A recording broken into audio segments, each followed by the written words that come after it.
Welcome to Final Whistle Football News, the home of daily football and transfer updates. Subscribe now and join the community of true football lovers. Never miss a moment from the beautiful game. My first news is Trent Alexander-Arnold set to make Liverpool return after Real Madrid struggles. Trent Alexander-Arnold was ruled out for around 6 weeks with a hamstring injury, but the Liverpool Academy product is confident of being fit to face his former club in the Champions League. Trent Alexander-Arnold is eyeing a return to action with Real Madrid ahead of the team's Champions League clash against Liverpool, meaning a return to Anfield is on the cards. The former Reds defender has been making good progress in his recovery from a hamstring injury, and it's now believed that he could be fit to play at Anfield on November 4, according to reports in Spain. With 4 matches for Los Blancos before they head to Merseyside, Alexander-Arnold is said to be hopeful of making his comeback toward the end of this run.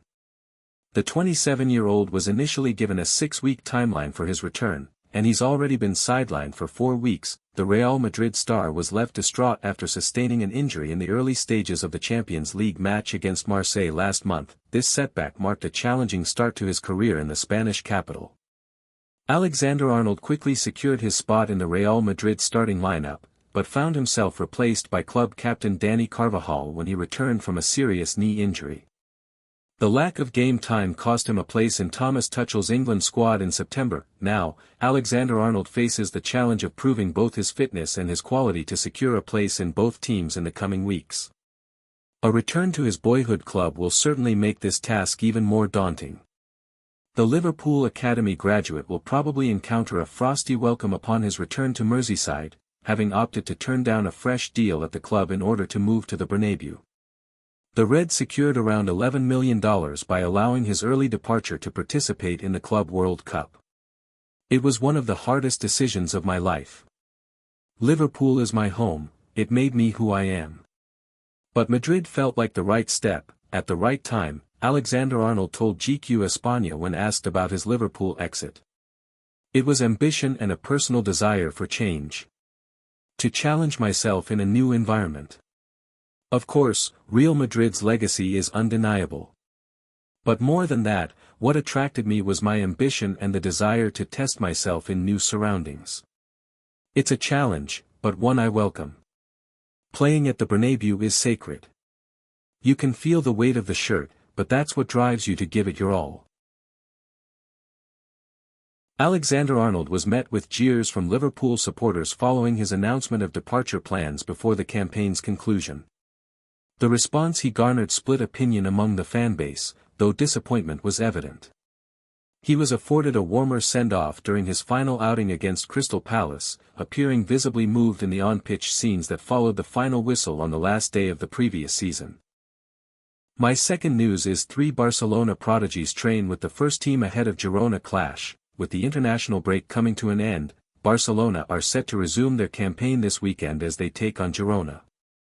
However, coach Hansi Flick is dealing with an apparent injury crisis heading into this game, with the likes of Dani Olmo, Robert Lewandowski, and Ferran Torres joining the list of absentees during the break.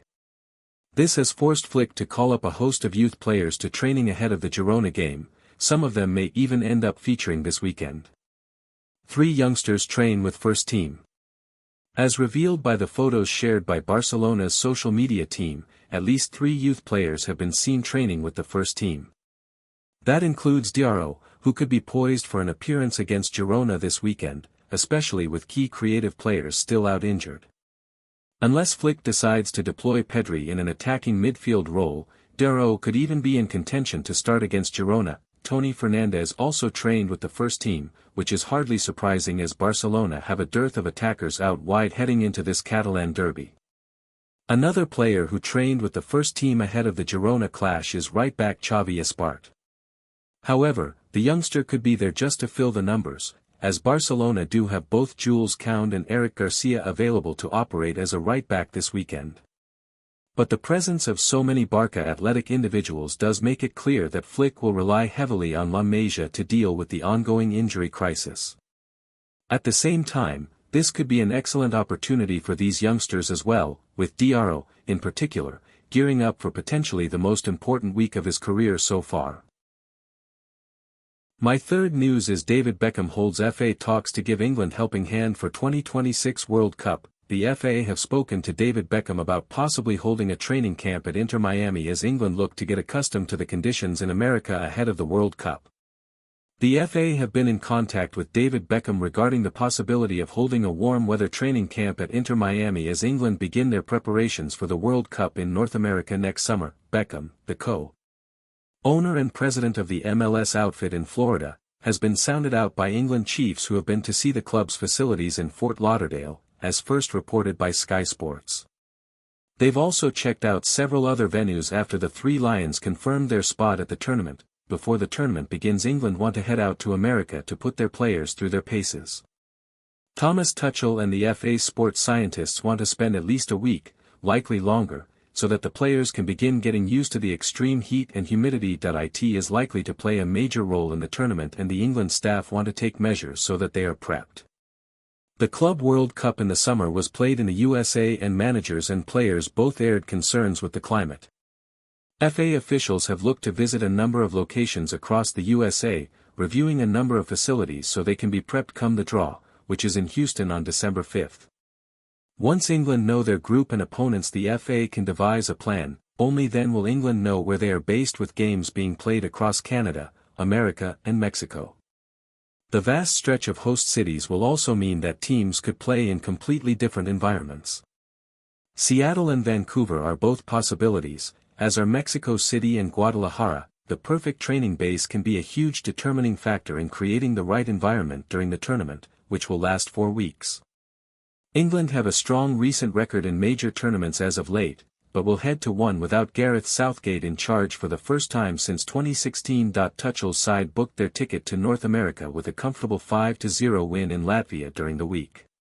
It means England have yet to concede in their qualifying campaign, with the team building nicely, albeit the German is regularly being asked on his selection, with some big names missing this time. The England boss said in the week, "Brilliant, such a good mood in the dressing room. It feels very different because it's our dream to go to North America, and now we've made it, another good performance and a top result. We now have 6 wins and 6 clean sheets, so we're very happy. We're dominant in games." My last news is Harry Kane, perfectly meeting Vincent Kompany's demands and hailed as best example for Bayern Munich teammates as Belgian coach's successful training regime revealed. Bayern going strong with 100% record. Bayern are the only club among Europe's top 5 leagues to maintain a 100% record, winning all 9 of their matches so far across the Champions League, Bundesliga and DFL Supercup. Despite missing out on summer transfer targets such as Nico Williams and Nick Woltmade, and parting ways with key players like Kingsley Coman and Leroy Sane, Bayern have looked unstoppable under Kompany. German outlet Sport Bild has revealed the methods and ideas behind Kompany's impressive start at the helm. Bayern coaches tactical principles and expectations building out from the back. Kompany places strong emphasis on angles and support, encouraging fullbacks, centre-backs and midfielders to find space in different areas of the pitch.